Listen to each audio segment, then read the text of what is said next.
Brian, anong first question mo? Base sa iyong past relationship, gaano kakatagal o kabilis na pumasok sa relationship ulit? Tala! Base sa past relationships mo nga daw, mabibilis o matagal kang bago pumasok ulit? Matagal po. Kasi parang inaano ko po muna siya. Naniniwala po kasi ako na when the time is right, ay the Lord will make it happen po. Nagkukusa naman po kasi yun. So, either mabilis or mabagal. Basta po kapag same kung mahal nyo po yung both side, parang yung sa deep na pagmamahal nyo po, yan, nagkukusa po siya. Kusa pong dadating. Okay, thank you. Ali? Siguro po mga 3 months lang and then kapag ka-move on ka na. Para kung sakaling magmamahal ka ulit, is ready ka na. Wala nang mabigat sa damdamin mo. At kung ano man yung natutunan mo sa past mo, is ma-apply mo sa bago mo. Yun lang po. Kaya?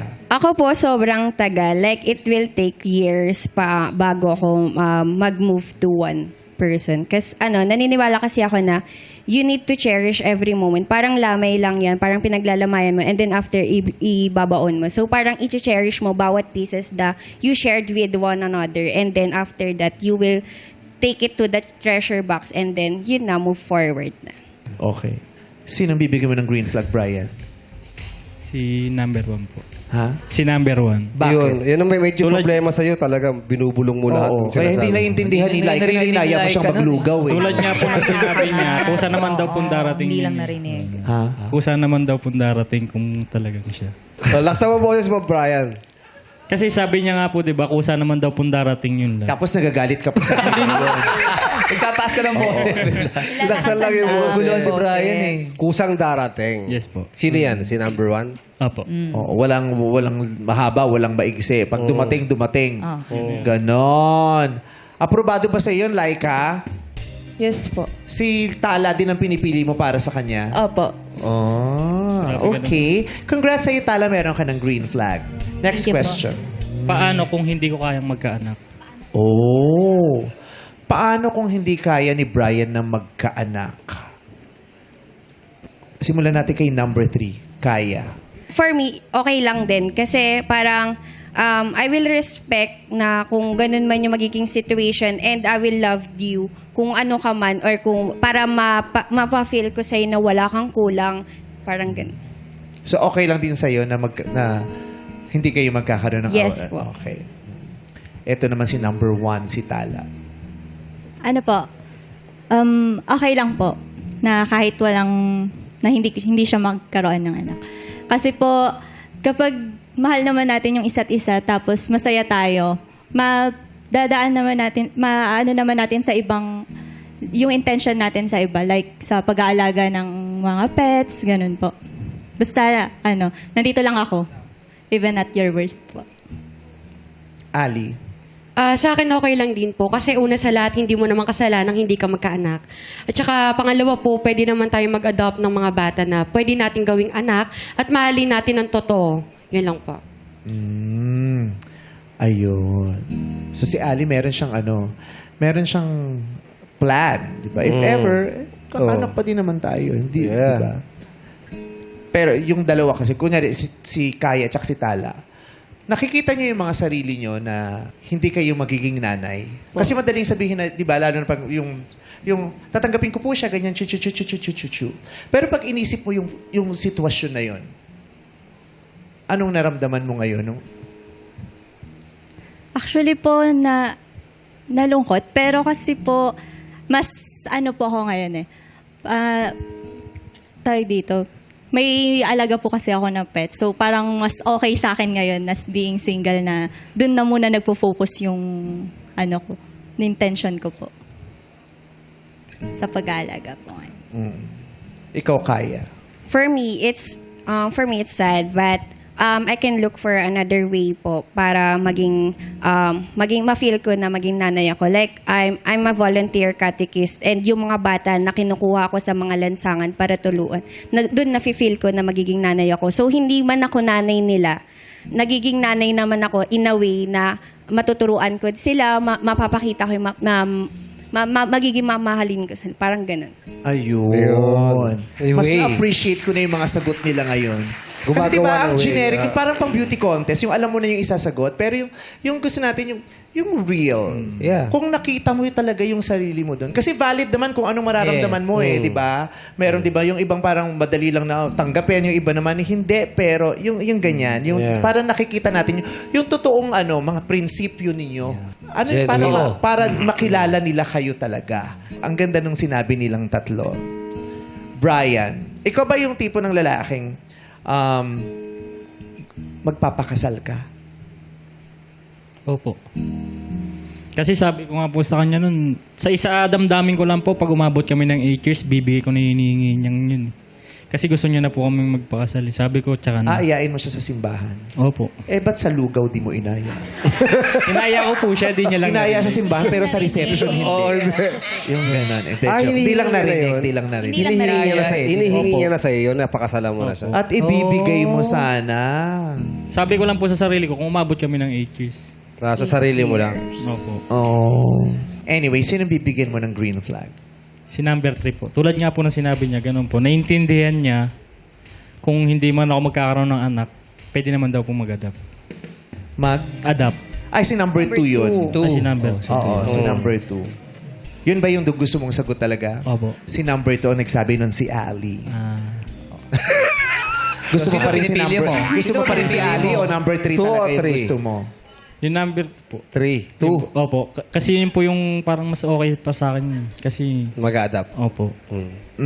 So, binibigyan mo ng green flag si number 2, si Ali. Opo. Congratulations sa Ali, may green flag ka na. Si Clyka, Yes po. aprobado ba sa'yo na pili niyang si Ali o iba ang nasa napipisil mo? Iba po yung na ano ko. Si number 3 po yung gusto ko. Si number 3 sana. Okay. Sa susunod mong tanong, bago ko pumili, tatanungin muna natin si Laika. Tapos tingnan natin kung may bearing yun sa decision mo. Anong third question mo? Kumpletuhin. Mahal kita kahit na blank. Mahal kita kahit na blank. Okay. Simulan natin kay Ali, number 2. Mahal kita kahit na hindi perfecto yung relasyon natin. Kasi alam ko, sa isang relasyon, hindi naman perfecto. Lahat tayo nagkakamali. At pwede nating baguhin ito at pwede nating palitan ng masayang memories para kung sakaling magkakaanak man tayo or mag-aampon ng anak, is makukwento natin yung mga masayang nangyari sa atin. Maraming salamat. Kaya, number 3. Para sa akin, mahal kita kahit sino ka pa.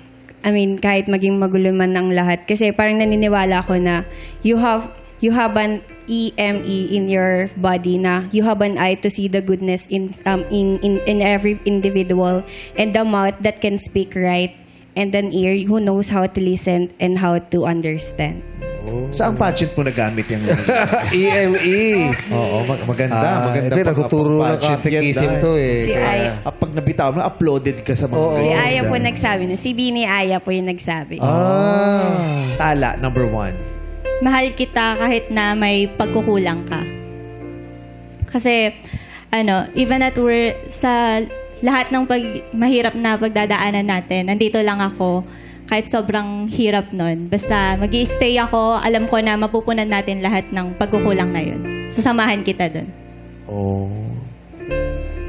Laika, kung sasabihin mo kay Brian yung linyang yon 3 years ago, paano mo kukumplituhin ang pangungusap na mahal kita kahit na blank? Mahal kita kahit na masakit na. Kasi 3 years, so 3 taon na yun, marami na tayong pinagdaanan, marami na tayong pagsubok na nilampasan. Masasabi kong kung hanggang saan kakayanin natin, mag-i-stay pa rin ako sa'yo. Pero ngayon, nandito na tayo sa punto na ganito, hindi ko na ulit yun masasabi. Yun lang po. Brian, may isa pang green flag. Kanina mo ibibigay? Number 1 po. Okay. So, binigyan niya ng green flag ay Si number 1. Tala! Naku, Tala! Ikaw makakadate ni Brian. Congratulations, Tala. Pero, Brian, ito muna ang mga searches na hindi mo napili. Searching number 2, magpakilala ka na.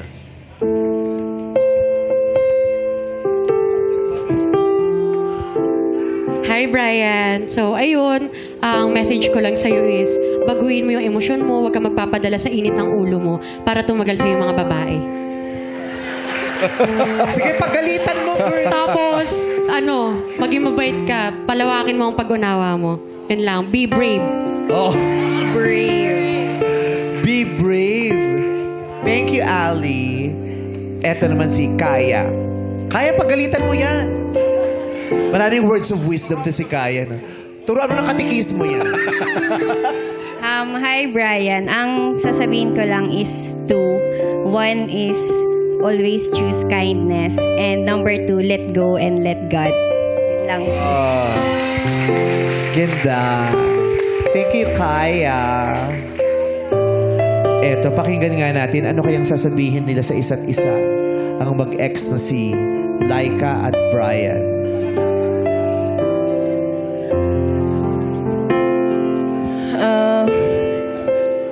Masabi ko lang sa'yo, maraming salamat sa 6 na taon na pinaranas mo sa akin. Na pinasaya mo ako. Minahal mo ako. Sa'yo ko lang naramdaman lahat. Yun lang. Salamat din naman sa lahat ng pag-uunawa mo sa akin, pag-aalaga mo sa akin. Pasensya na kung makulit ako. Kung may mga nagawa man akong kasalanan, ngayon ko nasasabihin sa kanila, sorry, patawad. Sana mapatawad mo ako. Yun naman. Ay, ganda nun. Mag-iingat ka palagi. Sana alagaan ka niya. Proud of you, Brian.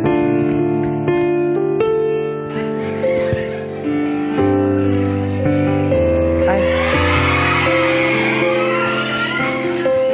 Parang bet ba? Laika, anong gusto mo sabihin kay Tala?